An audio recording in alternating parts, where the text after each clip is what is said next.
hvernig ætlum við að bregðast í því núna þegar þróun er svona hröð,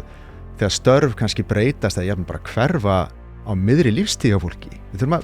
þetta er bara raunveruleg hluti sem við þurfum að hugsa um og vera að velta fyrir okkur hvernig ætlum við að gera. Við erum bara að upplifa núna tímabil í mannkynssögunni sem hefur aldrei á sér stað, sem að störf geta breyst og horfið bara algjörlega miðum við starfsferli. Áður fyrir var þetta alltaf millikynslóða, nú er þetta innankynslóða. Allt þetta þjóðfélagslega mál, það sem við erum að ræða og velta fyrir okkur, hvernig viljum við hnikast þetta áttina, við séum tilbúin í þennan nýja raunveruleika. Það þarf að fara að stíga mjög varlega til jarða með að setja reglur, þessi hliðarverkanir sem enginn bjóst við, það eru raunverulegar. Það eru fræin sem þú varst ekki eins og búin að sjá blómið, vegna blómið er ekki til. Ég er í bardaíþróttunum sko, okay. Þannig að Joe Rogan eða ekki sko. Nei, ég er bara að fyndi allt einhvern veginn, já, þetta púsla saman réttan hátt. Þetta er sko með bardaíþróttunar sko, við erum byrjaðir.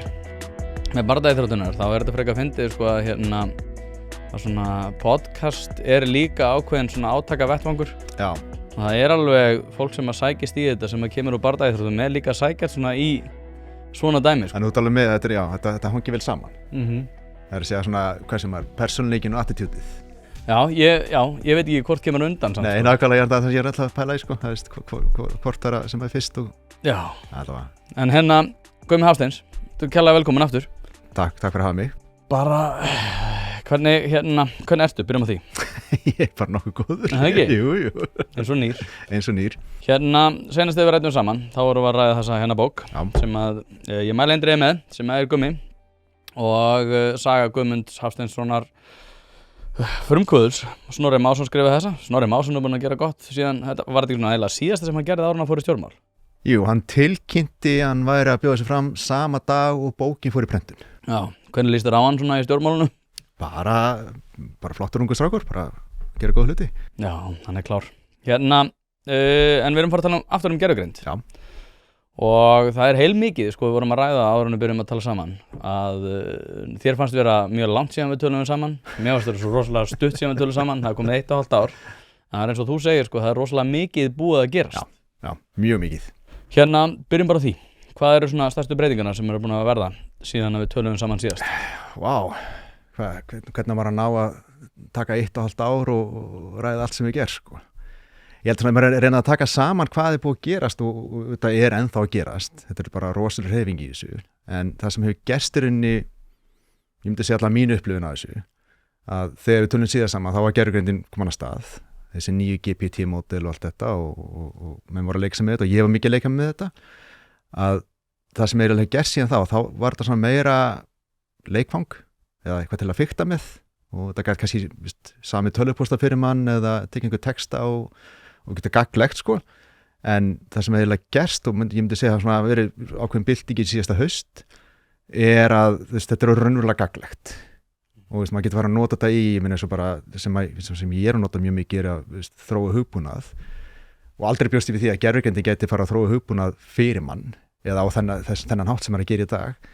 að fara úr því að vera bara eitthvað sem maður getur fiktað, að búa til eitthvað tic-tac-toe app og var gaman, yfir er bara að þróa alvöru hugbúnað sem er raunverulegt að nota og bara er komin í framleiðslu í dag sko. Þannig það er það sem... Þú talar þessa breytingu. Já. Svo kannski fyllir í eyðurnar og þú sagði mér þetta áðan. Já. Hvaða breyting er þetta? Þetta er sko, ég horfa á þetta haust svona sem með ákveðin, ég held að menn munu líta aftur og þarna gerðist eitthvað, að það kemur nýtt módel. Alltaf koma ný módel út auðvitað reglulega og bæði OpenAI og Anthropic og Google er að gera ný módel og Amazon og þarna kemur það sem heitir Opus 4.5 og það var bara fyrir þá sem voru að prófa þessi tól allan tíman á þessi tíma leið og það kom út og það var einhver svona eitthvað stökk í því hvað það gæti gert og bara geta módelsins til að rauninni geta átt samtal sérstaklega í hugbúnaþróun að geta átt samtal hluti sem voru miklu flóknari, miklu yfirgripsmeiri og rauninni betri að skila af sér því sem maður vildi fá út úr því. Og þetta er bara, það er bara komið nýtt módel og það myndi ég segja að gjörbylt öllu og svo núna eru bara að byggja hún á því. Hvaða ég sendi fyrirspurn það fólk myndi senda inn spurningar og ég fekk alveg slatta af spurningum og ein af þeim var einmitt hvað besta gervigreindarforrit í dag hver að vinna þetta, við erum með ChatGPT, við erum með DeepSeek, við erum með Claude þetta Opus, það innan þessara? Það inn í Claude, Anthropic að framlega vörur sem eru Claude vörur, Claude Cowork, Claude Code og svo framvegis og Claude mótilin frá Anthropic heita Opus, Sonnet og Haiku þannig að það bara þeirra nöfn á módulum alveg svo OpenAI með GPT og svo framvegis, þannig að þetta bara nöfnin á módulunum en hvað besta tólið eða módul ég ekkert eitt svar við þessu það veldur svolítið hvað maður að gera og ég tek eftir því að ég að nota gervigrindina ég hoppa rosa mikið á milli ef ég að forrita þá fer ég Opus 4.5 það verkfræðingurinn, hann mjög nákvæmur og mjög svona góður í að skila af sér ef ég að ræða texta eða að smíða eitthvað svona sem meira kalla mikra ekki forritun þá hef ég tilengis að fara í GPT, OpenAI og svo þegar maður að þróa með þetta þá líka spurning hraða versus skæði þannig að það til minni-módel, mini og haiku og svo framvegis og þá kannski þarft ekki að fá stóru byssuna og þá getur þú bara farið í minni-módelin og fengið mjög snögt svar, ódýrara þetta svolítið veldur á hvað maður að gera en svona heildina síðan myndi ég segja að ég mjög svona halla að þessum Opus-módelum það er bara reynst vel en það sama með GPT-módelum, þeir eru mjög öflug og góð Þetta Claude þetta sem allir að tala sem að þeir svona aðlaga sig að sínu lífi sem svona þessi personal assistant dæmi ég reyndi þetta eitthvað með ChatGPT ég var ekki alveg nógu ánæður ætlaði að nota þetta til þess að búa til hlaðvarpi ætlaði að fá góða bara svona yfirferð yfir heimsmálin á hverju morgni og ChatGPT gerði það en ég var ekki alveg nógu ánægð með það var svona upp og ofan hvort þeir voru að ná svona alvöru kjarnamálarna og þannig en ég hef heyrt og ég hef ekki prófað sjálfur að þetta Claude sé þetta sem að fólk að nota sem svona personal assistant Já, einhverju leyti og þetta Claude meira svona aðeins kannski Claude eru nokkra fyrir þannig að þetta ekki ein Claude á netinu það eins og ChatGPT, Claude Code það kerur á tölvunniðinni og þú getur þá verið að vinna með einhvern kóða eða hvað sem og ég held að það sé margir fann að nota það þetta hugsa sem forritunartól en þú getur líka verið að skipa líka fjármálið með þessu eða hvað það vilt og Cowork svo það sem að kerir líka á tölvunniðinni en aðeins öðru sem viðmót og meira hugsa fyrir ekki forritun og það er þar sem fólki fara að nota þetta sem svona personal assistant, það bara lætur að gera hluti fyrir þig og það man meira heldur en kannski gengur að gera sem það getur geimt hluti á tölvuninni og sótt aftur og gefur bara aðgang einhverjum möppu þannig að það er alveg að fara að gera það en sama tíma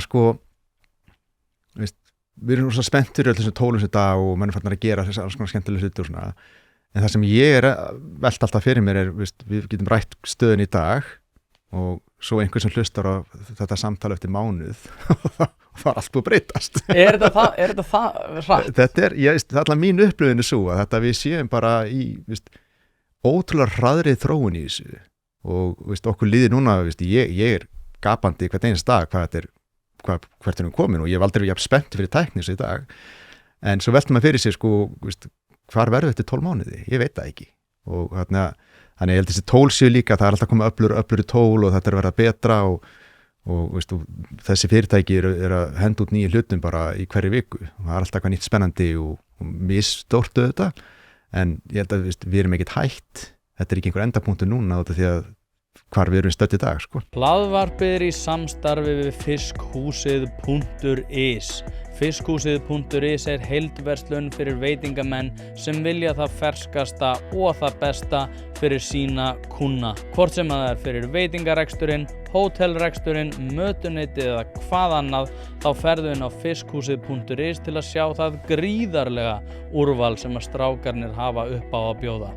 Ef að þú vilt hið ferskasta og hið besta, þá gerir þetta sjálfsögðu almennilega, ferðin á fiskhúsið.is. Það er ekki til sú spurning sem að strákarnir hafa ekki svarið við, þannig enn og aftur fiskhúsið.is til að fá ferskasta og besta fiskinn á landinu.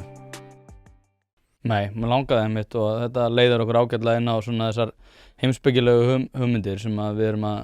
svona velta fyrir okkur í þessu samhengi. Já. og núna áður en við byrjum að tala saman líka var ég með að segja frá því bara hvernig gervigreindin búin að bæta og auðvelda mér að auka mína svona persónulegu framleiðslugetu og ég var að ræða við Hilmar Veigar Pétursson sem hjá CCP, forstjóri og hann var að segja þetta líka sko, að svona persónuleg framleiðslugeta orðin svo gríðarlega mikil og að einhverju leyti hefur þetta jafnað út sko, að þau aðföng sem þarf til þess að vera með alveg stórkostlega mikil afköst á öllum sviðum, það búið að svolítið jafnast. En svo aftur á móti, eins og hann nefndi sjálfur, að sko, aðgengi að þessum forritum að einhverju leyti ójafnt, en samt sem áður einhvern veginn aðgengilegt á sama tíma. Og þetta skrítin staða. Það hann var að tala bara, þú veist, reiknigetu ákveðina forrita sem að bara svona einhverju toppar hafa aðgengi að. Þeirra framleiðslugeta væri bara orðin á bara eins og í Matrix þar sem að þeir væri bara að læra hlutina samstundis og væri bara afköstin væri alveg gríðarleg.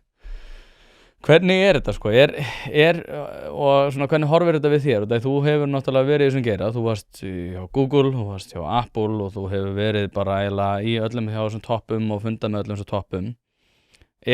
Þetta sko það sem að, þetta það fyrra sem ég var að lýsa, þar sem að þetta algjörlega bara orðið jafnt? Eða þetta þannig að aðgengi að ákveðnum forritum að skapa ennþá meira ójöfnuð? Það mér finnst að einhver leiti á sama tíma vera bæði satt, já, en ég veit það ekki alveg. Þetta er góð spurning og maður veltir þessi fyrir sér hvað þýðir þetta? Og ég held að tækni almennt, sko, þegar ný tækni kemur, sérstaklega tölvutæknin, hefur almennt aukið aðgengi að getu til að gera eitthvað. Og þessi interneti, það jafnaði heiminn að vissu leyti.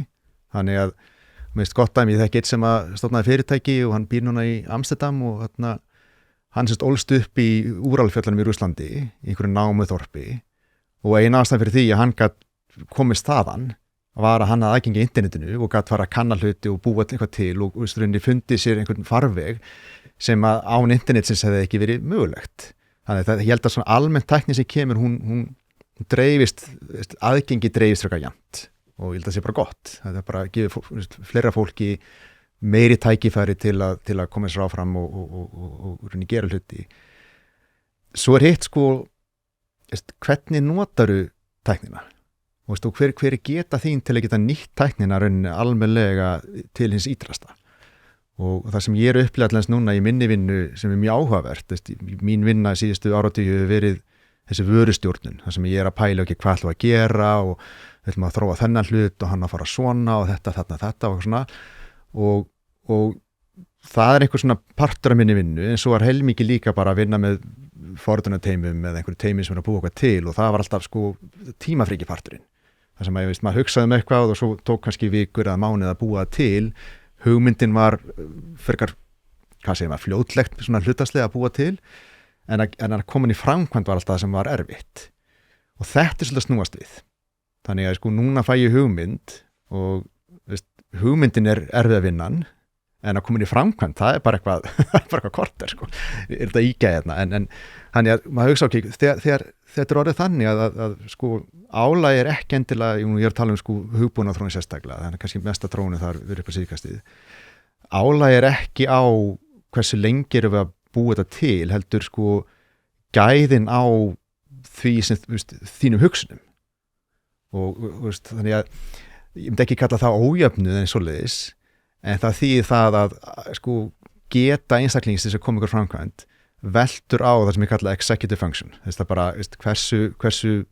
skýrar og áhugaverðar eru þínar hugsanir sem þú kemur svo í framkvæmd. Það meira álag á því og bara eins og verkefni sem ég vinna núna það að koma í framkvæmd tekur einhvern tíma sem að gerðugjöndi hjálpa heil mikið til við, en megni að vinnunni bara ég að fyrir saman eitthvað blað að skissa upp hvert að fara og hvað að gera og það er orðið erfið að vinnan og hún er miklu meira sko þjöppuð saman og það veltur rosalega því að ef ég ekki með skýrar og einhverjum vangaltur hvert ég að fara og ég veit ekki hvert mér langar að fara, þá þetta ég að nota gervigreindina, hún myndi bara gera það sem ég sting upp á. Þannig ef ég að fara þessi einhverju átt sem meikar ekki sens, að þá fer gerðgrindin bara þangað það breytið, hún ekki að fara að leiðrétta það sko, hún bara fylgir því sem ég að fara, þannig ég held að álægin sig aðgengi komið alveg mjög breytt en hvernig maður nota tólin, það eitthvað sem við þurfum að læra og ég held bara, fyrir mér þetta bara svona þjóðfélagsleg vangavelta sko, hvernig ætlum við sem þjóðfélag eða heimur að nýta þessa tækni sem best, þannig að allir fá sem mest út úr henni. Þetta mjög áhugavert sko, því að þetta líka út af því að við vorum búin að tala breytt landslag og það svo mikið búið að gerast á réttæpu 1,5 ári og það sem að þú sagðir síðast áhugavert í þessu ljósi út af því að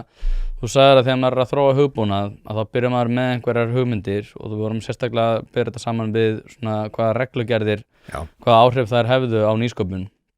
og þú sagðir að þegar ég fæ einhverja hugmynd þá veit ég samt ekki alveg hvar hún lendir. Nei. En þetta þá búið að snúast við þú varst að segja sko að núna það í rauninni aðalvinnan að vita hvar þú ert að fara að lenda? Þetta ekki búið að snúast alveg við og eitthvað sko það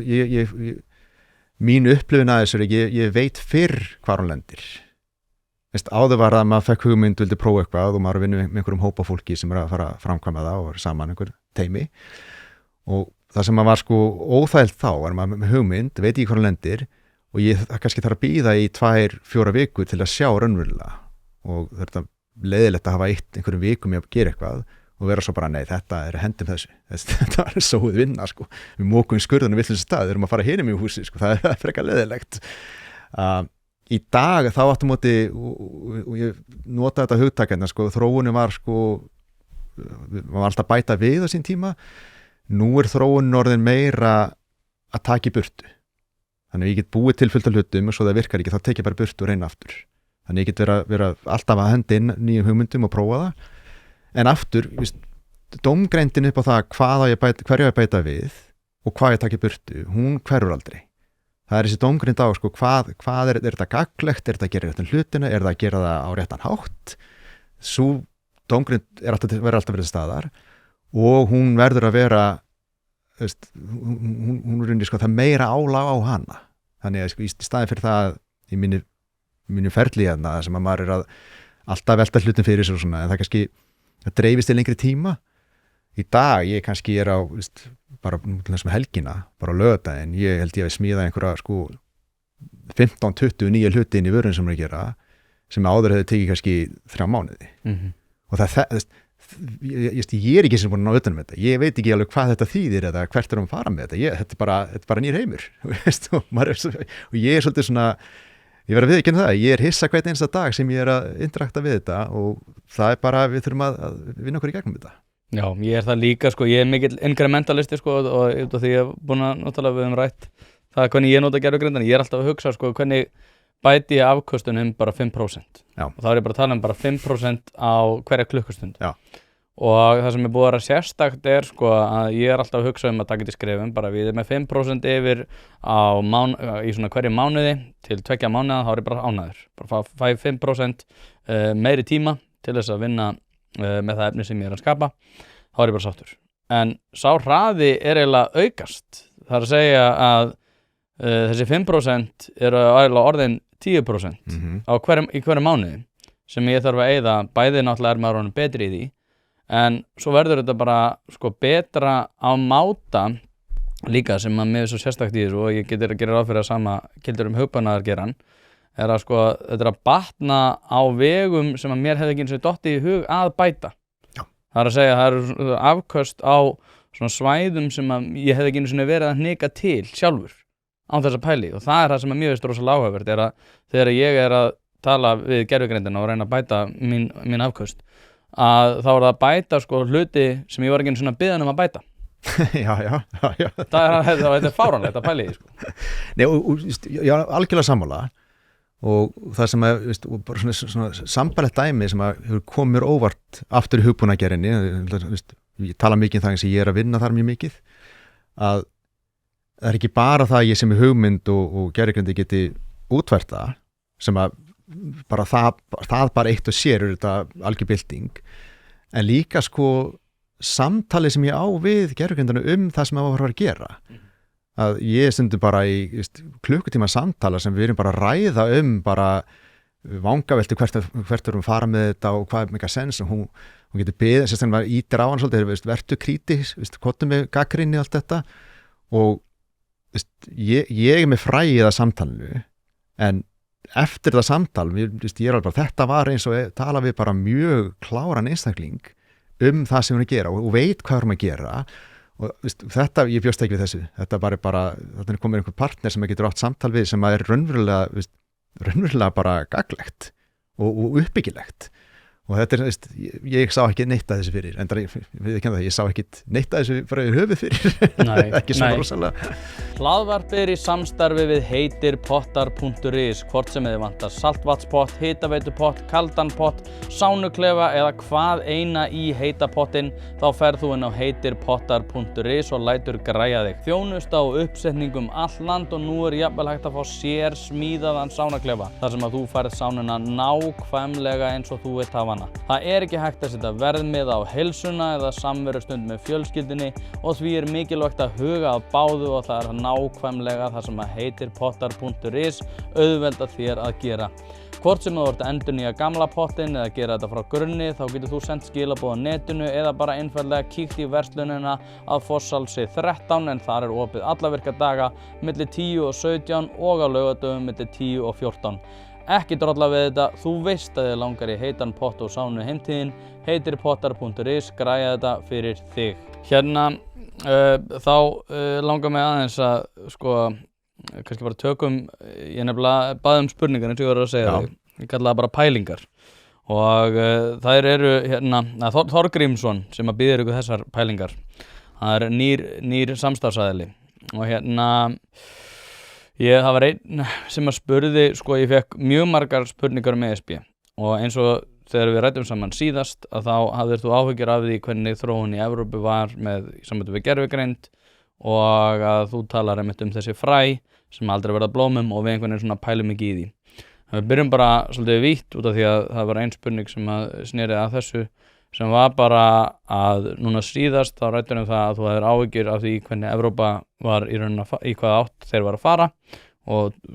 tókst það að ef það var frakki sem er sérstaklega góða hugbúnaðar hugmynd að þá flytur hann sjálfkrafa til Bandaríkjanna út af því að hann getur ekki verið að standa í því að vera í einhverju litlu startupi og vera að greiða lögmönnum fyrir það að fara í gegnum reglurverka farganið. Er þetta búið að skána frá því að við tölum saman síðast? Ég er bara viðurkenna það, ég hef ekki fylgst sérstaklega vel með þessu síðustu misseri og maður var mikið að velta þessu fyrir sig á sín tíma en svo eftir ég er bara dottinn inn í þessa vinnu sem ég gera og það hefur ekki verið að skoða þetta þannig séð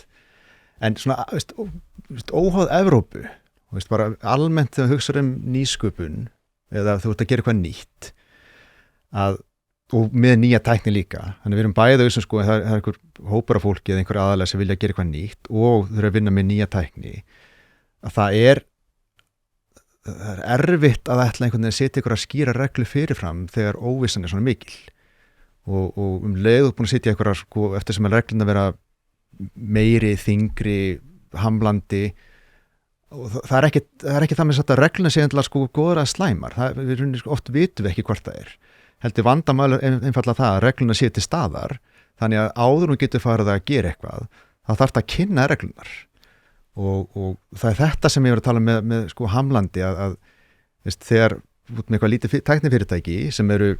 2, 3, 4 einstaklingar sem er einhverja hugmynd og langar að prófa eitthvað að ef að fyrsta ráningi þarf að vera fyrstu kostnaður þarf að vera lögfræðingur til að bara einhvern veginn þræða sig í gegnum þetta 200 € símtalið já, það er eitthvað öfugt við það þannig að það er þetta sem ég hræddi við og rauninni og mikið þessu reglum eru út af þessu þá ertu rauninni að festa í sessi stóru fyrirtæki eins og fyrir þeim er þetta ekkert mál þau bara eru með lögfræðingana og bara þau geta auðvitað að fara í gegnum þetta en fyrir einhvern sem að bara, ef ég er bara einn alltaf að fara að gera vinna með einhverja hugmyndum með einhverja nýja tækni og allt þetta ef ég þarf að byrja á því að hafa áhyggjur því hvort ég sé að stangast á einhverju reglu sem búið að sitja sem að ég hef engin tök á að kynna mér eins og þetta er ofta mjög stórar flóknar reglur þá eru farið að setja bremsu á framþróunina og ég er bara almennt á því að öll framþróun hún getur leitt til alls konar hluta, en svona í heildina, heilt yfir litið, þá framþróun mjög góð og við horfum bara sögum mannkynsins, öll þróun í tækni eða framþróun sem á sér stað hefur bætt líf okkar eða horfur á í heildina og við höfum bara að gera allt sem við getum til að setja ekki bremsur á það. Þannig að þetta allt vel meinandi fólk sem situr reglunar, það er að reyna að passa eitthvað og reyna að passa við missum ekki hlutunum höndunum og stundum þarf það. Ég er ekkert að segja hérna bara enga reglur, en það þarf að fara að stíga mjög varlega til jarða með að setja reglur. Þessi hliðarverkani sem enginn bjóst við, það eru raunverulegar. Það eru fræin sem þú varst ekki eins og búin að sjá blómið, eins og blómið er ekki til. Þannig að við þurfum að fara mjög varlega inn í þetta og það er þetta sem ég er svo miklar áhyggjur af bara almennt þegar við erum að tala um gervigreind og við þurfum að setja allar reglur í heiminum til að stoppa hana. Það sem gerist þá að þá eru við bara einfaldlega að stoppa framþróun og þá eru ekki að kynnast í góða sem gervigreindin getur gert og mínum að þetta hefur þau gert en mun gera meira. Við þurfum að passa við sem ekki að setja bremsuna á það. Þetta eru þetta á kannski eftir að hljóma svo litið eins og ég sé að fara út í eitthvað allt annað. En mér finnst þetta vera, ég er búin að vera að pæla rosalega mikið í svona annmörkum svona sérþekkingasviða sem eru með einhver svona, ef við hugsaum svona Venn-diagram, þar sem að svona skörun ákveðina sviða sem að hafa með mannlegt líf að gera. 2023 þá gerði ég rannsókn á Landspítalanum þar sem að ég var að skoða bara mannaflaþróun, ég var að skoða fjármagn, ég var að skoða hvatastýringakerfi og fleira og fór yfir þessi mál svona og var að skoða það hvernig var hægt að bæta stöðuna og núna er ég búin að vera að fjalla um það í mál, var meðal annars að tala við Þórð Pálsson stöðu Landspítalans og og Ragnar Frey Ingvarsson þar sem að við ræddum bara stöðu Landspítalans í heild og þá eru rosa margir hjúkrunarfræðingar sem mjög pirraður út í mig út af því ég er að skoða hvata og stór kerfi og að ég ekki að vera að fjalla um þessi mál út af því að ég hef ekki sérþekkingu á heilbrigðissviðinu. Og ég sagði nei, ég þekki ekki þessi latínu orð og ég veit ekki hvernig á að hjúkra fólki en ég aftur á móti skil hvatana.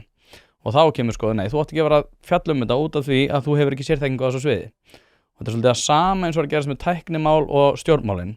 Þar sem að fólk er kannski með ákveðnar hugmyndir persónuvernd og annað og telur sig geta sett einhverja bara reglur það nákvæmlega hvernig þetta er gert án þess þó að hafa áhrif á framþróun og möguleika Íslendinga til þess að taka þátt í tækni. Og þannig að skarast þetta svolítið út af því að það er svona, þú ert ekki með sérþekkingu á því hvernig persónuverndarmál eiga að vera og þar af leiðandi átt þú ekki að tjá þig það hvernig framþróun í tæknigeranum hefur að gera með mannlegt líf. Og þegar þetta tvennt kemur saman, þá erum við komin með svo skrítin kokteil þar sem við bara algjörlega lendum í höng með hverskins ákvarðanir. Já, og þetta er reyndar mjög góð punktur að þú ert að horfa á oft svið sem skarast ekki mikið, en þú þarft einhvern veginn að finna út úr hvernig það skarast. Ég myndi bæta við þetta, sérstaklega með gervigreindina, að ekki bara það að það sé einhver sérfræðingur á einu sviði sem er að setja reglugerð í gervigreind og hvorugur hópurinn þekki nóg mikið til. Þar ofan á gervigreindin, við okkur finnst, eins og ég sagði, okkur finnst þess að sé bara komin og við bara breyta lífin allt þetta, en þetta er samt svo nýtt og ætla að setja reglur eitthvað sem í svona örri þróun. Ef ég verið beðin að koma hugmyndar eitthvað reglum gervigreindina, ég veit ekki alveg hvað ég ætti að byrja vegna þess að við erum ennþá í svo mikið þróun og ég myndi áhyggjur því að hverskins reglur sem settar myndi hægja á þessari þróun, ég vil stoppa hana og ég veit að sumir hafa talað fyrir því og vilja það en ég er bara ekki sammála þeim og það er allt í lagi en út af því að sviðið svo nýtt og það er svo mikið þróun og það er svo hröð þróun að hverskins reglur sem við settar auka hættun á því að það sé vera að hægja svo þróun og jafnvel að reyna að kæfa hana og við horfum bara á landslagi í heiminum að það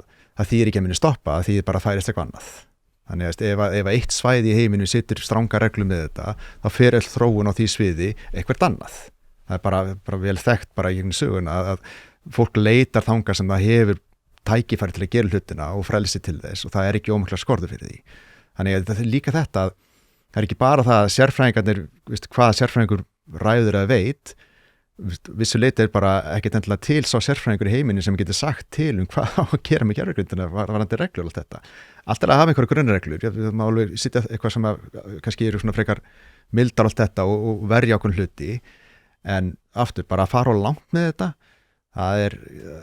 setja spurningamerki við það. Hlaðvarpið í samstarfi við Happy Hydrate, en eins og ég hef nefnt áður þá nota ég bæði steinefni og kreatín daglega og þau gera lífið betra. Og nú komin nýjung þar sem að þú getur notað afsláttarkóðan 1pæling til þess að fá 25% afslátt þegar þú skráir þig í áskrift og frían brúsa með. Svo 15% afsláttur hvern mánuð eftir það. Þetta sjálfsögðu steinliggur ef þú ert að nota þetta á annað borð, en einnig tilvalið tækifærið fyrir þá sem að vilja prófa,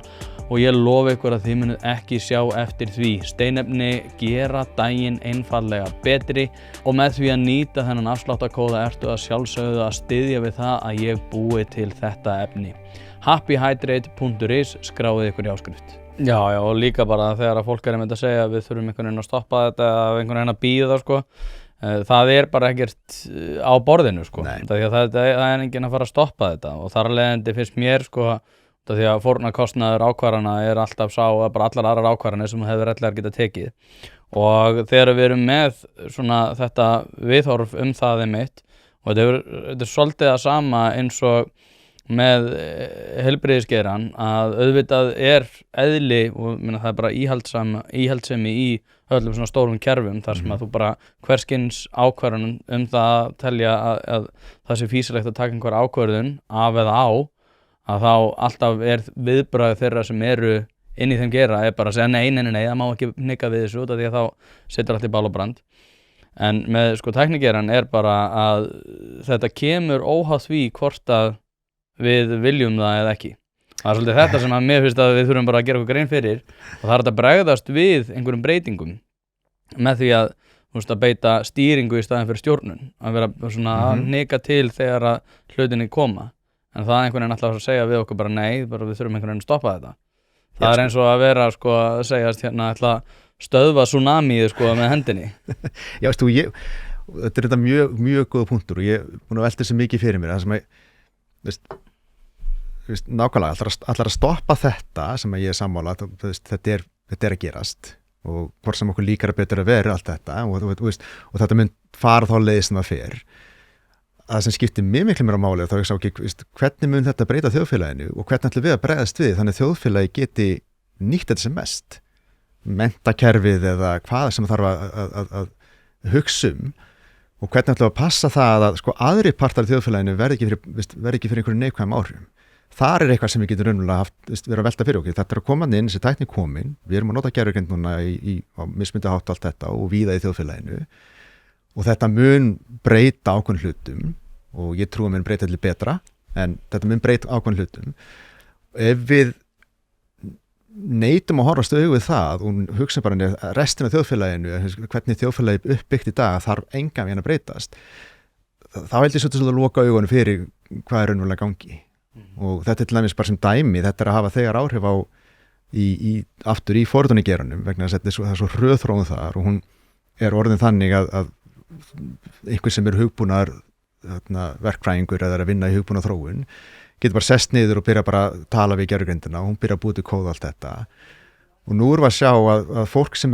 tiltölulega nýútskrifa námi, ekki komið mikla reynslu og kannski ekki búin að fá að kynnast því hvað að þróa hugbúna á gamla mátan, svo kallað, og því það bara planta niður framan gervigreindina og fara að gera eitthvað. Og það smá gata þarna milli, sem ég hef enga lausn á þessu, ég skil akkur þau láta fara, akkur þau sittst niður í gervigreindina og byrja að þróa, þetta nýja leiðin til að gera þetta á mestu leyti, en það breyti því ekki að aðalega, ef þú hefur ekki reynsli að þróa hugbúnað og byrja að gera þetta, það myndi ekki alls konar mistök, og við vitum ekki hvernig við brúa þetta bil.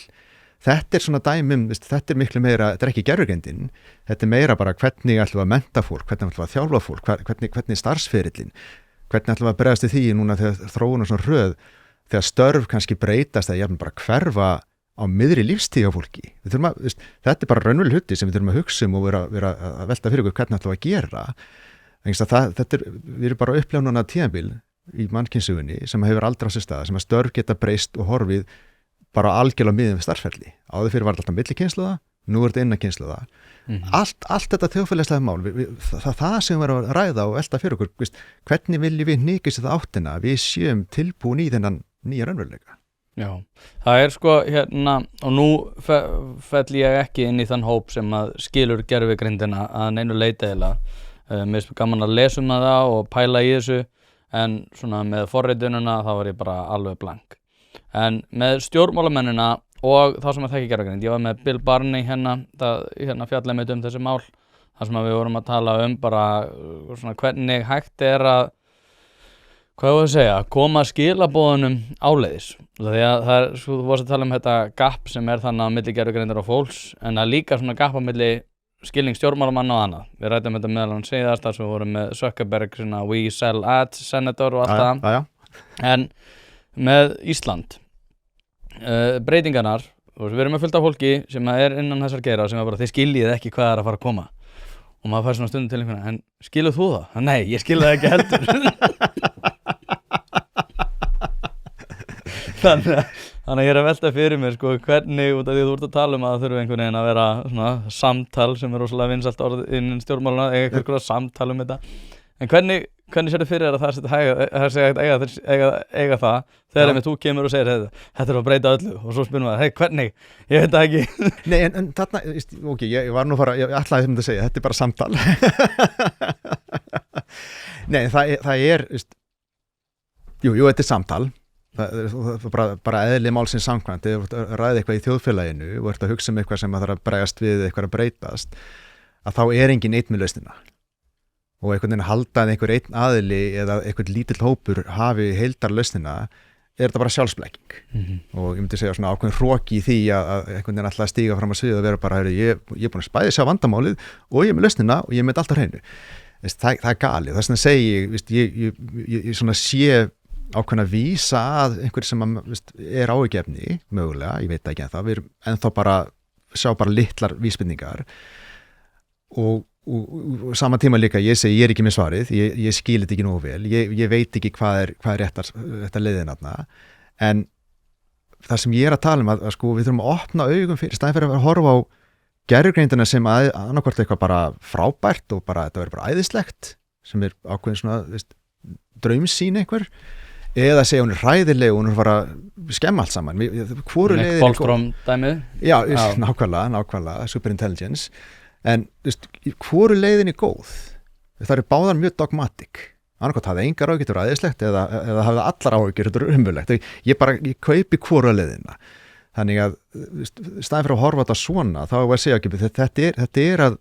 gerast. Við erum fólki fara að nota gervigreind í alls konar hluti dagstæðarlega og ég bara veit óendanlega mörg dæmi, ég nota gervigreindan allan daginn í ótrústu hluti og þetta er hjólur í gangi. En eiga það samtal ekki, hvað þýðir þetta fyrir bara starfsframa fólks, menntun, við þurfum bara að tala og þetta er raunveruleikinn, eitthvað þarf að breytast í sko heildarmyndinni þjóðfélaginu og aftur, þetta það þarf að koma margir að þessi samtal en það þarf að eiga sér stað og mér finnst vanta að umræðan sé á þessu leveli, að við sé að tala hvað áhrif hefur þetta og hvernig ætlum við að þróa þjóðfélagi. Ég hef trú á því að gervigreindin muni auka framleiðni Íslands og þetta hún sé mjög jákvæð fyrir Ísland út af því að við erum frekar fámenn og okkur vantar bara meiri framleiðni og hún mun vera tóli sem við getum nýtt og þannig ég sé mikil tækifæri þarna en það gerist ekki að sjálfu sér. Þannig að það þarf að velta fyrir hvað ætlum við að gera til að geta nýtt þetta sem best. Og já, ég held annað líka sko, ég held að það skortur á fólki í alls konar störf eins og í leikskólum og fleira sem ég held að gervigreindin muni bara aldrei taka. Hún mun aldrei taka svona þessa mannlegu þætti en eins og bara, ég ætlum að tala það hjá hinu opinbera sem ég reyndar held að verði mjög rakt við það að nýta sér gervigreindina en það mjög mörg störf sem hafa gerð með skrifstofustörf sem að maður getur örugglega tekið einhver svona gott heimi eina helgi og þá ertu búin að losa 10-15 starfsmenn og það fyrir hendi í dag og það óþægilegt að ræða. Já. Ég reyndar sko, og nú ég ekki búin að kannski að samtala við opinberu þetta en þegar ég ræði ég er mörgum samtali við fyrirtæki í landinu og þegar þetta kemur upp sko, viltu meiri framleiðinni eða viltu fara fólk stendur þetta alltaf þessi balans þarna og í heildina hefa allir sagt að ég vil fá meiri framleiðinni vandamál okkar það við bara við þurfum ekki að minnka eitthvað, við þurfum bara að gera meira og ég held að fyrir mér, ég horfður svo mikið á tækifæri í gerðurgrindinni að raunni sko koma meira áleiðis og gera meira hluti, eflaust einhverstar hagræðingar sem að á móti kemur, ef það eru hagræðingar þá losar það bara meiri starfsafl sem að geta þá líka nota gerðurgrindar að gera ennþá meira þannig ég sé þetta nett sem sko eins og segi, þetta mun ef við höldum rétt á spilunum, þá mun þetta ítundir hagvöxt Íslandi og mun hjálpa okkur að afkasta meira og gera meira og þetta mun hafa áhrif að mismundi stóra og mismundi hátt það er rétt, einhver sem er í dagvistin barna og hugsa það gerðurgrindin kannski ekki fara umbylta því geta eftir einhver áhrif, ég veit það ekki en önnur störf hafa verið meira áhrif en ég held í heildina sé eins og þetta bara eins og ég upplifað bara miklu meira afköst og miklu meira getu mína til að koma því áleið sem ég vil geta gert og það sem ég myndi vilja sjá er að þetta myndi dreifast meira yfir allt þjóðfélagi þannig að við erum öll meira afkasta á frá okkur eitthvað svoleiðis en líka og ég held að það fylgi því að sko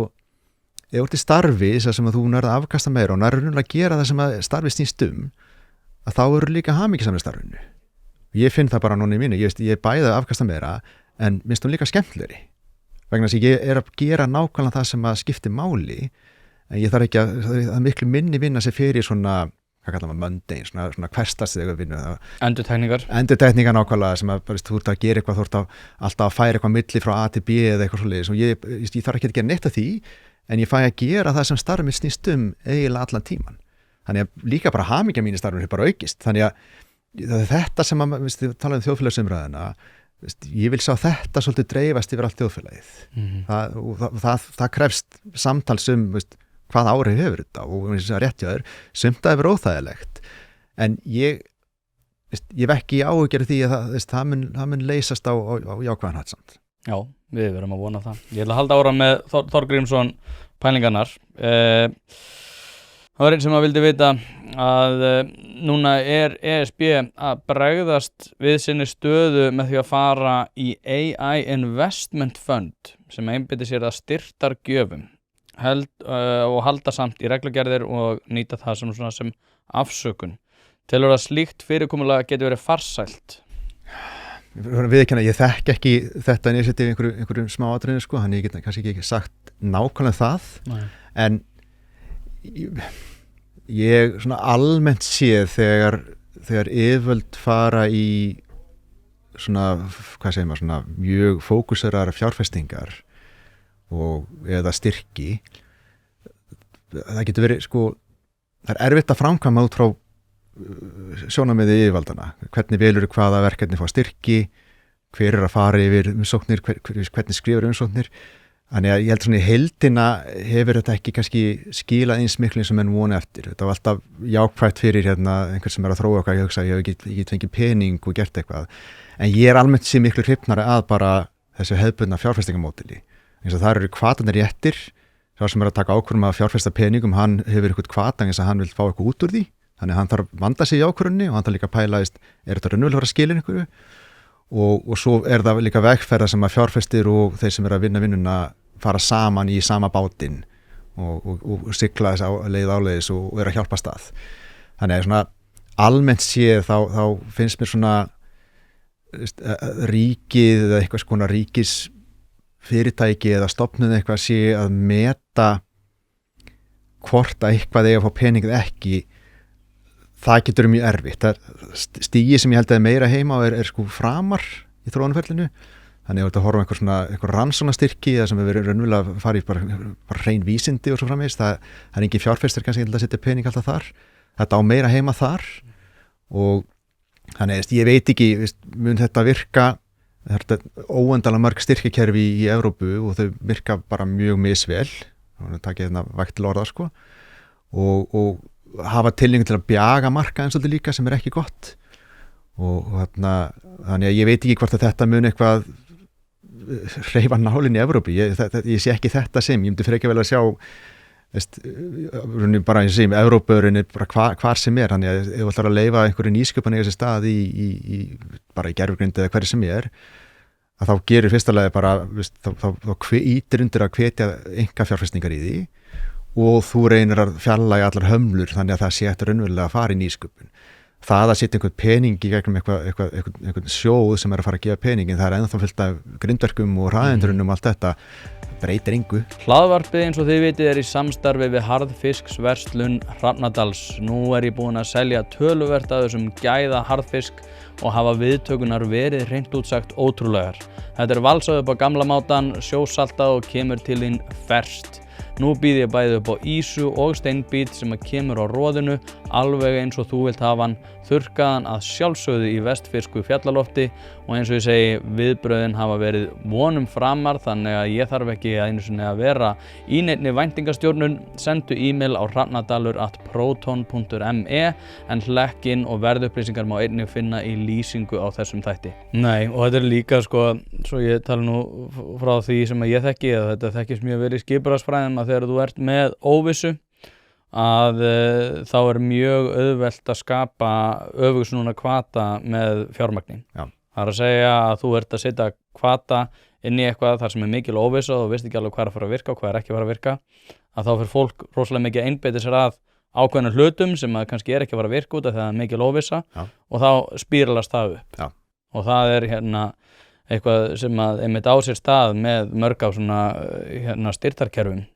Það sem voru með öfugsnúna hvata þegar fjármagn komið inn í ákveðna geira. Það var annar sem að spurði einmitt út af því að ég var líka að tala við Hilmar Veigar og ég ráð fyrir því að þessi hafi líka gert það og hann var að tala það að hvort að þér hugnir stað að lífeyrissjóðunir komi meira að þessari að einhver styrkjakerfi hér á Íslandi út af því Hilmar Veigar talaði það að við erum að setja 40% inn í það að lífeyrissjóðirnir eru að setja 40% af sínum fjárfestingum í það að styrkja nýsköpunarferlana í Bandaríkjunum og að það væri rosalega mikið að fjármagni að fara í það en við værum rosalega lítið að setja fjármagn í nýsköpunargeirann hér á landi. Nú var þetta fyrirkomulag sem að vonandi heldur hún að þróast sem að þeir lífeyrissjóðirnir koma inn í hvað sem vísisjóði og það bara gott. Það aftur, þá lífeyrissjóðurinn að fjárfesta í sjóðum sem eru sérhæfðir í því að fjárfesta í nýsköpunarverkefnum og þetta bara módel sem við sannað sér í Bandaríkjunum aftur og það einmitt þessir vísisjóðir í Bandaríkjunum mikið af þeim peningu kemur inn frá lífeyrissjóðum. Þannig að þetta módul og það hefur bara reynst mjög vel og ég held að bara við erum komin á alveg nokkuð góðan stað núna með nokkra svona sjóði sem að standa sig mjög vel og að gera góða hluti en við höfum bara verið, tók tíma að þroska það umhverju hjá okkur og ég alveg á því að hver lífeyrissjóð þarf að velta fyrir sig hvernig dreifir áhættinu og allt þetta, þannig að það einhver fjármálafræði þar á bakvið sem ég hef enga skoðun á. En ég alveg á því að, lífeyrissjóðunir eiga en á þennan hátt. Ég held að þeir eitthvað annað, eitthvað styrkjakerfi, ég ekki endilega hrifin af því, en í gegnum vísisjóðuna þeir sé að fjárfesta þar inn sem limited partner og koma inn, það bara af henni góða og eins og sé, hefur sýnt sig í Bandaríkjunum og það hefur bara virkað mjög vel. En hvernig, svo við tölum bara þetta hér á landi út af því að við ræddum núna síðast og náttúrulega sem frekar augljóstara Ísland verður aldrei einn stór aðili í þessu gervigreindarmálum. Samt eins og við ræddum síðast, þá erum við lítill aðili sem getur hreyft sér hratt og þar af leiðandi gætu við í rauninni hámarka okkar nýtingu á þessu fyrirkomulagi.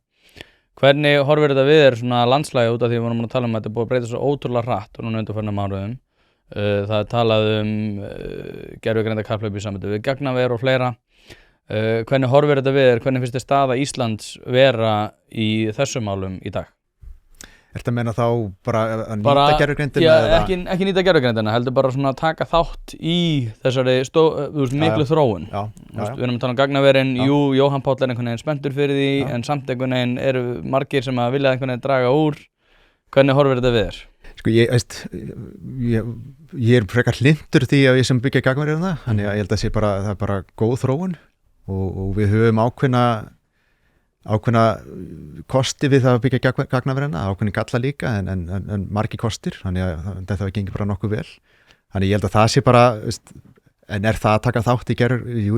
skófluframlandi sem fínt, það hefur alltaf reynst vel, en hvað allt hitt var það, þá held ég, eins og segja, ég held að okkar hlutverk fyrst og fremst verður að nýta gervigrindina, þessi tæknin að vera til og við erum að nýta hana. Búið til fleiri gumma, hvernig gerum við það? Búið til fleiri gumma, já, nákvæmlega. Nei, og líka nú kemur hérna rulla sem ég er búin að tala í mörg ár, að nýta okkur smæðina. Og við erum ekki alveg, finnst mér nógu kannski góð í að nýta okkur smæðina, og hvað ég áfum með því að við erum lítið þjóðar sem, eins og segja, getur hreift sér hratt og við getum til einhver tæknir hratt og allt þetta, að við getum líka verið í samstarfi við aðra aðila, getur þessi stóru fyrirtæki eða hvað sem gætu verið fljótar að taka alveg nýjustu tækni inn til okkur og prófa hana. Ég er mjög hrifinn af því módeli, það þurfti að gera þannig að þetta sé gert á skynsamlegan hátt og allt þetta, en ég er bara að vera viðurkenna það, ég er smá vonbrigði hérna, við sem ekki með sjálfkeyrandi bíla niður í bæ. Við hefðum geta verið framalað þar, en við ákvaðum að ekki gera það.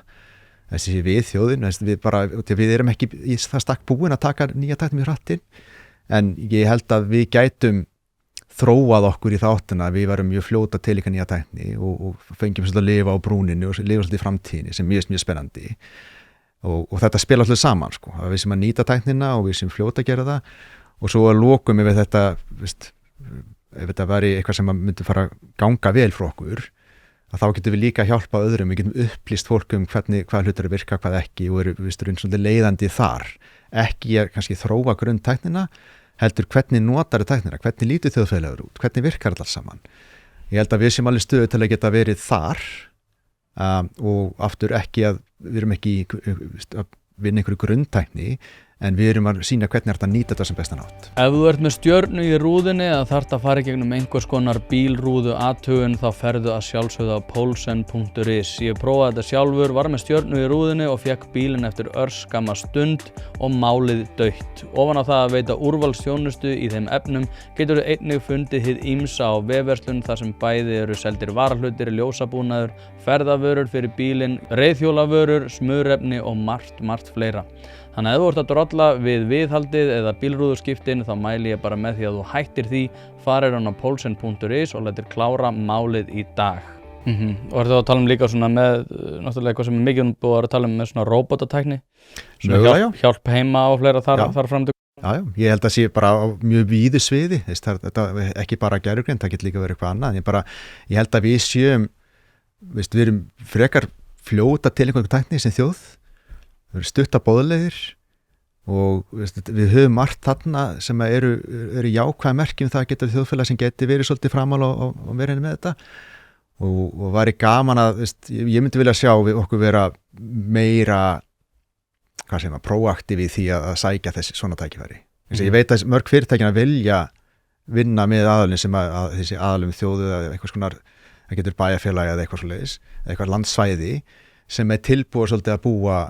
í framtíðinni og fá að taka þátt í því. Mér finnst það ótrúlega, ég bara út af því að þegar meitt fólk talar þetta og maður hefur heyrt fleiri tala þetta og svona, við erum að vera fljótar að til einhver gervigreindina og vera svolítið framalega, við erum nýta okkur smæðina. Það sem ég er að velta fyrir mér, til dæmis ef ég myndi bara, veit það ekki, það utanríkisráðherra að ég væri aðstoðarmaður og ég fengi það verkefni bara nennir að sjá til þess að við verum svona fyrst til að prófa gervigreindina. Þetta er eitthvað verkefni sem ég held að ótrúlega er fólki svo fjarlægt. Það er rétt þér. Þegar maður heyrir þetta bara, já, við ætlum að vera gett framalega, við ætlum að vera með sjálfkeyrandi bíla. Bara svona, hvernig stikum við okkur áfram í því að þú ert tala þú ert ósáttur við hvernig stjórnmál hafa haldið utan þetta, eða þú ættir að búa til bara svona verkefna skipulag. Hvernig sköpum við þessa útópíu gumma? Ég myndi ekki segja þessi ósáttu hvernig stjórnmálamenn að halda utan þetta. Ég held því sem þetta er frábær spurning og upp á það hvernig kemst þetta þangað héðan þetta er bara fullt af einhverjum ám og hólum og það er engin leið þangað og þarna getur bara á fljúgandi bíl, það er nú nýjasta? Nei, já, ég veit það, en ég held að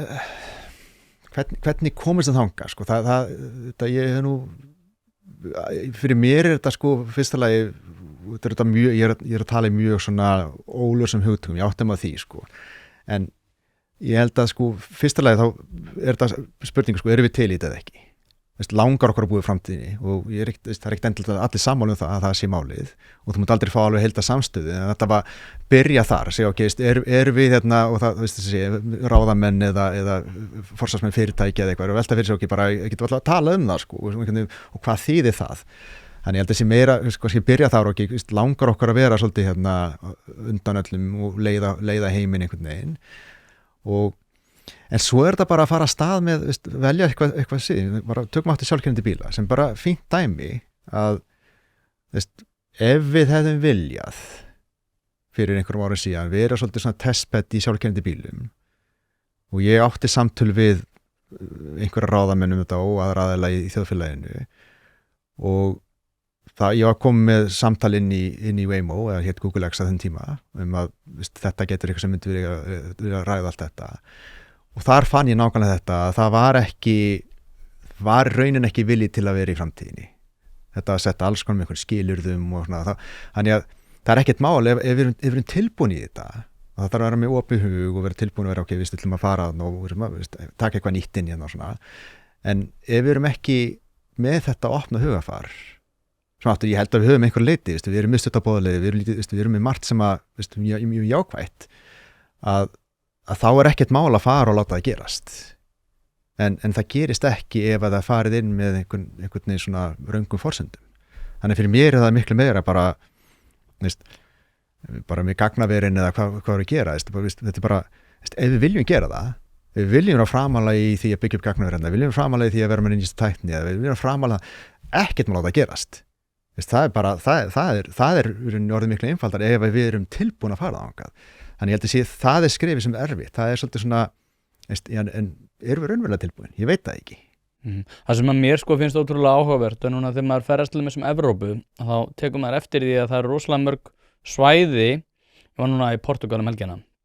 og munurinn til þess að Portúgal og Danmörku bara hvað var það tækni, aðgengi að tækni auðveld aðgengi að bara ýmsum hlutum er alveg gríðarlega mikill og ég held að verði sko í síauknum mæli þrátt fyrir það við munum kannski ekki sjá það á Íslandi út af því við erum bara það lítið samfélagi en þetta er sama gildir eins og í Bandaríkjunum og þá eru rosalega marga borgir þar sem er búið að taka þetta rosalega framalega og svo eru bara fullt af borgum sem eru rosalega aftarlega ennþá þetta er bara 2 mismunandi samfélög þessi gjámun koma til með að aukast gríðarlega og það verður kannski eins og að svona, það hvernig við horfum til með amis fólki í dag verður eitthvað sem að verður bara svona eðli kannski hluta Evrópu þar sem þú ferð á ákveðin stað og þar er fólk greiðalega framalega í þessu og svo ferð á aðra staði þar sem fólk er mjög aftarlega í þessu ég veit það ekki Ég veit ekki hvort það sé ekki á og mínu upplifun á þessu er svolítið þveröfug og bara taka dæmi þetta bara, ég tók dæmi strákin frá Úralfjöllum sem að náði að búa sér til framar út af tækni en líka bara þegar ég var inn á Google þá fórum við einu sinni ferð til Indlands og vorum bara kynna okkur aðstæðar og tala við fólki og tala við mögulega notendur Væntanlega í Bangalore? Nei, við byrjum í Nýja Delhi og fórum þar í kring þetta var í norðurhlutanum og þá fengu borgirnar í Indlandi þetta misþróaðar eins og veist, það eru sumari stór borgir og það er mikið, svo eru aðrar og svo er komin út í þorp sem eru sko illa tengd og ekkert samband og það fengum hann að smá hóp af konum úr einu þorpi til að segja okkur frá þeirra upplifun og það sem hafði breyst með tækninni þannig að sko áður en þau fengu farsíma til að geta haft samskipti og gera hluti að þá var að venlega þannig að ef það þurfti að gera eitthvað sem kom við yfirvaldið skrá eitthvað eða bara eitthvað svona minniháttar sem að ímyndar að gera núna bara á netinu og er ekkert mál að þá var það sko og eðilega konan, eins og maðurinn var að vinna og konan þurfti að fara þá labba kannski eina dagleið í bæin rétt hjá dagleið samt sem var hægt að gera þetta og taka börnin mögulega með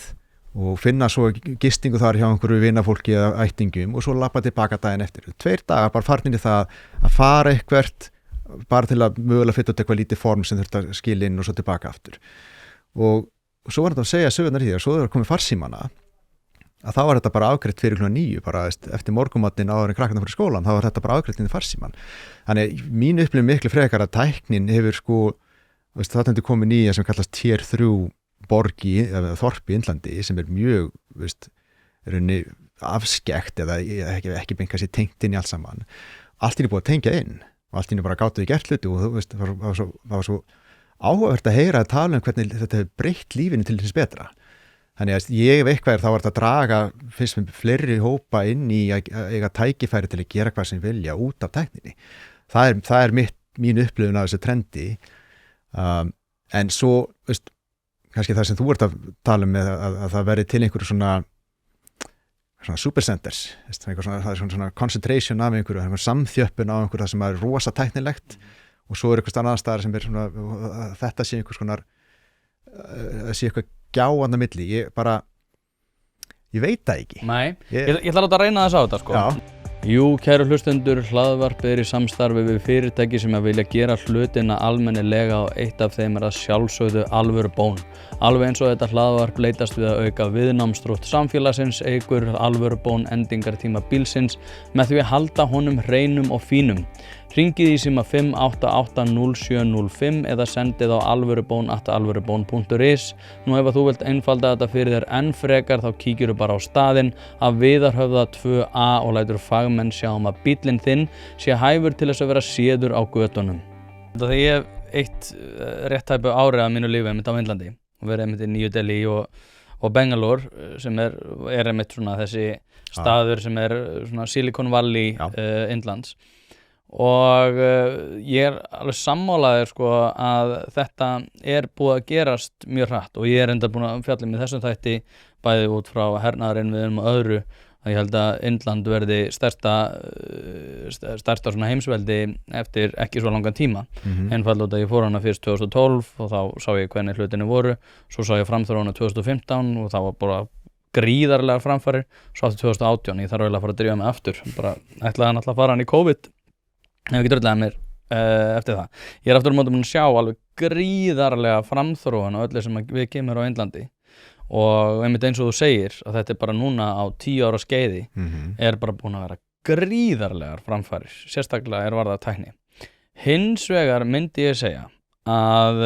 þú segir að fólk að nýta sér tæknina alveg sama hvar það og það alveg rétt. Hins vegar eru þeir sem að fara hraðar á hverjum degi. Þrátt verið það að þeir sem eru ekki komnir jafn langt séu vissulega að njóta ágóða þeirra tækni, þá tel ég samt að þeir sem að fara hraðar að fara svo gríðarlega hratt. Já. Að gjáin á mitt, það er þessi gjá sem ég að tala um. Ég skil. Pattaru. Og ég eins og segi, við erum svo miklum óvissu tímum, þú hefur miklu meira að vita á þessari tækni heldur en ég, en ég svona tel að með svona mannlegt eðli og við erum búin að tala í sambandi við Íslands samfélag að við erum búin að vera kannski aðeins og rög við það að innlega einhverja tækni og grípa þessi tækifæri. Róbert Helgason einmitt búin að vera alltaf að gagnrýna þetta og segja einmitt að við erum búin að vera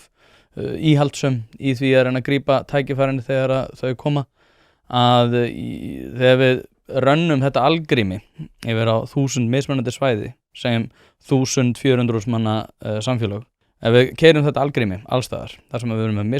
mismunandi sín, einhvers staðar mun þetta bara hitta á réttan tímapunkt þar sem við erum með rosalega frjálslyndar stjórnmálamann, stundum á rangan tímapunkt þar sem við erum mjög íhaldssamur stjórnmálamann. Ef við keyrum þetta algrými yfir á bara allan heiminn,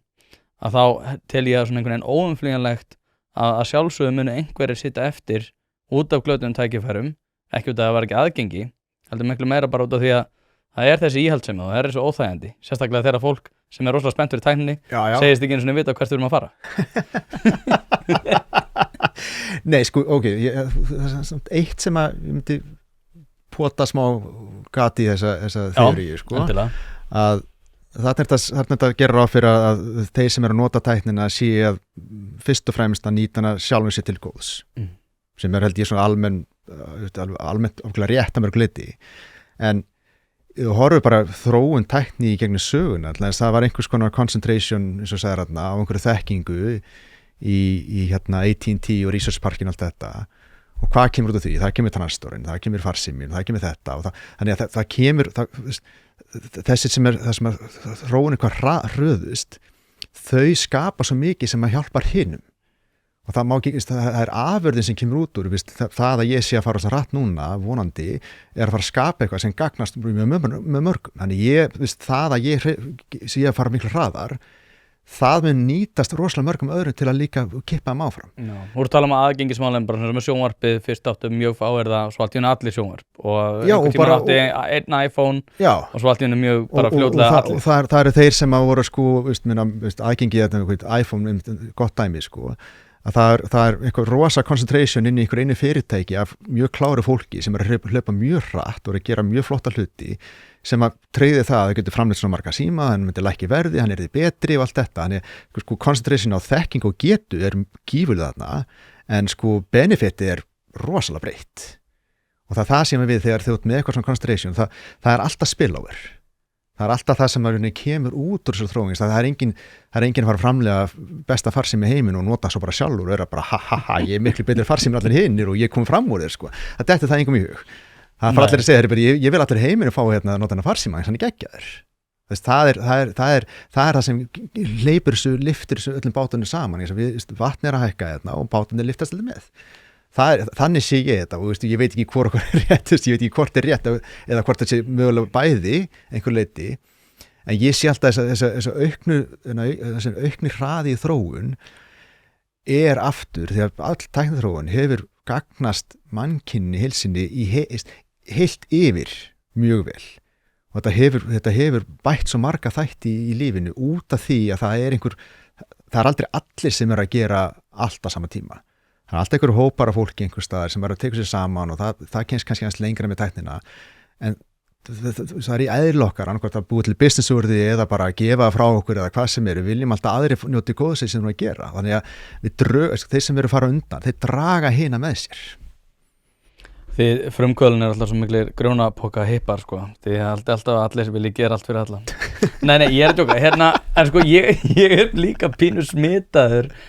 af því sem þú sagðir síðast, það sem þú varst að tala og ég veit að þú varst að tala það í samhengi við svona frumkvöðlastarfið, þar að segja svona the prime mover, svona 0 to 1 hugmyndafræðina, að ef að þú ert ekki að fara að hægja á þessu, þú bara drepur það í fæðingu ef að þú ert einhvern veginn að setja einhver stopper, það er ekki eins og setja ekki að keyra, ég held að orða þetta þannig að einn er að fara 200 og hinn er að fara 90, þeir minnum hvað sem er enda á sama stað, það er ekki þannig. Nei. En ég er svolítið smitaður af þessu út frá þessum forsendum, það er að segja að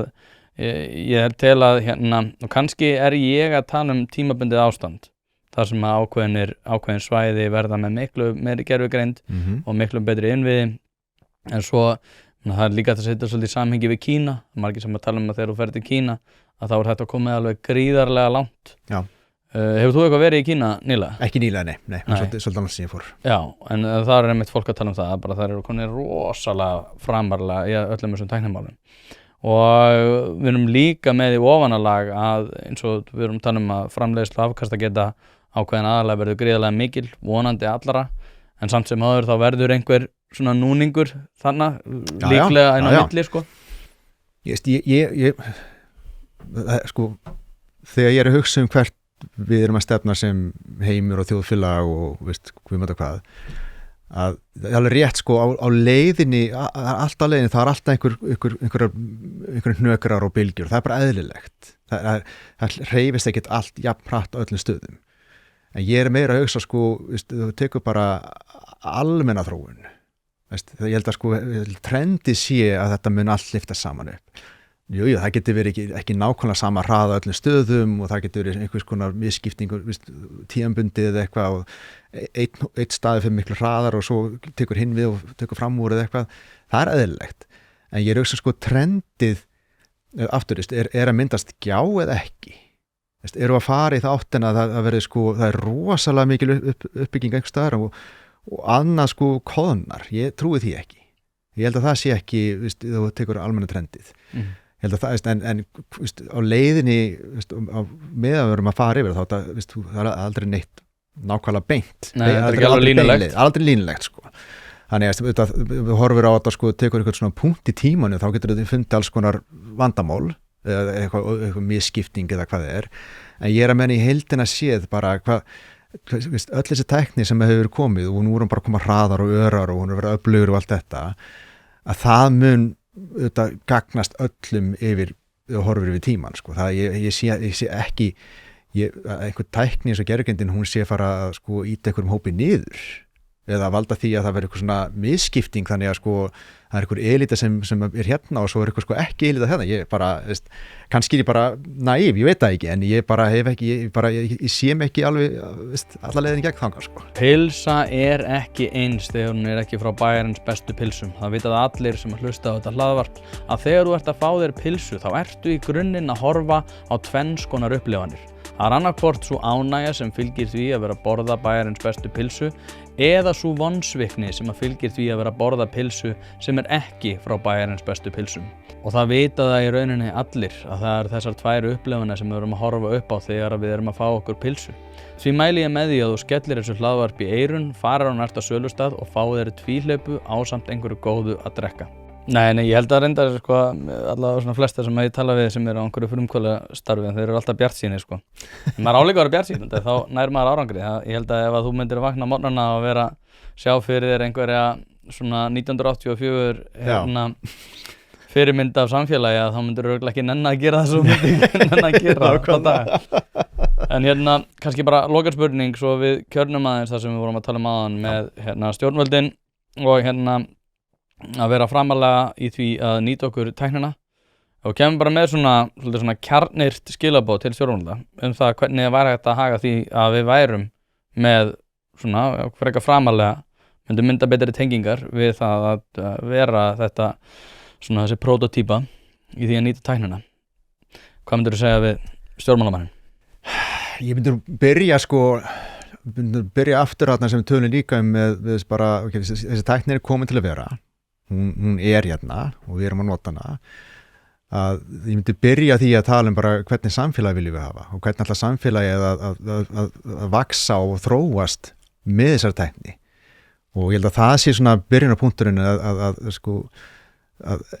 aftur samtal ég veit ekki hvernig samtal á þessi stað en það þarf að skoða þetta mun breyta ansi mörgu þjóðfélaginu hvernig viljum við að þær breytingar séu mjög jákvæðar og til þess betra og í því ferli þegar þú fyrir að skoða þjóðfélagi útráki við erum með þessa gífurlega öflugu tækni og hún getur gett rosalega góða hluti og getur hjálpa okkur rosalega góðan hátt og þá fyrir við að velta fyrir svo við fyrir að skoða þjóðfélagi hvernig það þróast allt þetta og þá koma upp tækifærin på hei þarna getum við verið ekki bara að elta við getum verið að leiða þannig ég held að þetta sé leiðin að skoða þetta út frá þessu það væri mín skilaboð bara að taka þessu alvarlega og fara virkilega að skoða þetta raunverulega frá að kíkja á þetta. Ég er sammála þessu og ég held líka ef við myndum gera það þá væru alls konar afleidd áhrif sem væri til batnaðar sem að við getum ekkert gert okkur grein fyrir strax. Það voru að tala um afleidd störf, afleidd áhrif sem að myndu koma bara án þess að við myndum gera okkur grein fyrir. Ég held að það sé líka svona meðhátturinn í þessu ef við kemum með sjálfkeyrandi bíla. Það eru fullt af hlutum sem ég get ekki nefnt hérna og við veitum ekki hverjir eru. Ég veit það. Sem að kæmi þá í kjölfarið. Ég veit það. Og við veist bara gott dæmi þetta, farsíminn kemur og þegar við fyrir að nota farsímanni að tengjast inn í net og svona og ég var svo miður kafi á þessu og það var einhver sem óraði fyrir Google Maps eða Uber eða neitt að þessu dóti eða Siri sem að þú komst að já, bara þessi afleittu vöru sem að einhver það búið bóka til og einhver sagði, frábært, það er staðsningarna og það ég geta að tala saman, ég ætla að búa til einhverja svona leigubíla þjónustu það datt það enga við hugið fyrst og við voru bara að gera eitthvað svona lesa tölvupóstinn þannig ég er rétt, við vitum ekki alveg hvað þetta mun breyta en við höfum að fara unni það með, myndi segja, opnum huga og vand okkur þetta er ekki eitthvað sem maður getur bara einhvern veginn skautað yfir og láta þess ekki sé en ég líka á því bara að ef við erum ekki að pæla í hvernig framtíð þjóðfélagi á að vera það verður bara einhvern veginn getum við alveg sloka búlunni bara Gummi Hafsteinsson, takk aðeinslega fyrir að koma þangað til næst. Já, takk sem leiðis.